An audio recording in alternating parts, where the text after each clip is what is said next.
So in this video, what I'm going to do is I'm going to explain light-dependent reactions. And based on the name, this process requires light. And I'm going to show you where right now. But what I'm going to first start off explaining is how electrons move in this light-dependent reaction. So electrons originate from water. Now water is found in the thylakoid space, and what happens is water breaks apart into hydrogen ions and oxygen, and these electrons are the other product of this reaction, and they're going to flow through the electron transport chain until they are picked up by NADP+. Now NADP+ is an electron carrier, and it does exactly that. It carries electrons. The other thing that NADP+ picks up with the electrons is hydrogen. So it goes from being NADP+ to NADPH because it's picked up a hydrogen ion.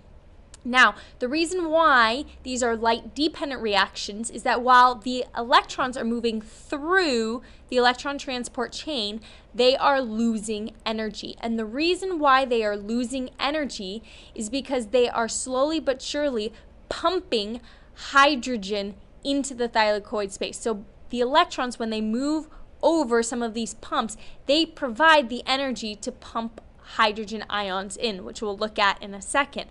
Now, since it's losing energy because it's giving energy for other processes to occur, extra energy is needed, and that's acquired by light coming in and exciting the electrons. So this occurs in photosystem 2 and in photosystem 1. So that's why light is required. All right? Now, if you look right here, I just said that hydrogen ions are being pumped into the thylakoid space. The other way that hydrogen ions are being produced is by water breaking down into hydrogen and oxygen. So the thylakoid space has a very high concentration of hydrogen ions because hydrogen's being pumped in, right, from the energy provided by the electrons and by water breaking. And so as a result, what happens is that the ATP synthase, which is at the very end of the electron transport chain, is going to be powered because there's such a high concentration of hydrogen in the thylakoid space. It's called a hydrogen gradient, and such a low concentration in the stroma that will power the movement of hydrogen ions will power the ATP synthase because they're wanting to move out of the thylakoid space, move out of a location that has a high concentration of hydrogen. So they move out, which powers the ATP synthase. This allows ADP, which is your uncharged battery, to have an extra phosphate group added to become ATP. And with those 3 phosphates, that is a charged ATP, which can then be used to power any sort of process in the cell. So if we look overall at the light-dependent reaction, what you'll see is that there are a lot of different steps that are required, but the ultimate goal is the production of NADPH and ATP. All right, so if you look, once again, electrons are provided by water. And what happens to the water is it's broken into hydrogen ions and oxygen. The electrons move through the electron transport chain, and they pump hydrogen ions in as they go. As they're providing the energy for these hydrogens to be pumped in, the electrons themselves lose energy. Therefore, they must get energy from photosystem 2 and photosystem 1. Remember, photosystem 1 and photosystem 2 have pigments which absorb the energy, the light energy. Okay. The electrons, when they're done, they leave the electron transport chain and must be picked up by NADP+, or else they could cause damage to the cell. NADP+, in addition to picking up electrons, picks up hydrogen ions and becomes NADPH.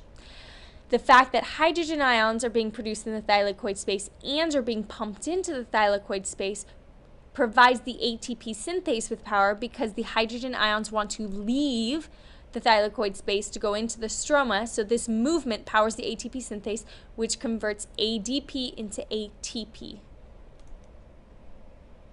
And while the light-dependent reaction occurs in the thylakoids, in the space and in the membranes, this next step of photosynthesis, the light-independent reaction, occurs in the stroma. And so what this is showing you right now, what occurs in the light-independent reaction is that carbon dioxide, which is one of your reactants for photosynthesis, is eventually converted into a simple sugar, also known as glucose. Now, this whole process is very in-depth. We're not going to get into it, but the important thing for you to know is that the light-independent reaction does require ATP and it does require NADPH. So ironically, while it's not light-dependent directly, without the light-dependent reaction, which produces ATP and NADPH, there's no way that the light-independent reaction would occur.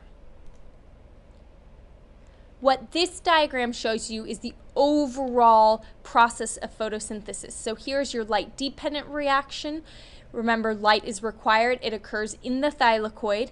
And what this is showing you is that water is required for the light-dependent reaction. Remember, it's what provides the electrons and the hydrogen ions. And then what's produced as waste is oxygen. Remember, water produces this oxygen in the thylakoid space. The other reactant that's required for photosynthesis is carbon dioxide, and it's required by the light-independent reaction. So carbon dioxide goes in, and what's produced, the other product of photosynthesis, is sugars. So this should help you to understand the overall reaction that is photosynthesis, the fact that water and carbon dioxide are your reactants, and what is produced is oxygen and sugar. And the other important reactant that is not written here, that could not occur without, is light. So the process of photosynthesis cannot occur without water, right, which provides the electrons, which we looked at in the light-dependent reaction, without carbon dioxide, which is required by the light-independent reaction, light, and what it produces is sugars, which is the ultimate goal, and oxygen, which is actually a form of waste.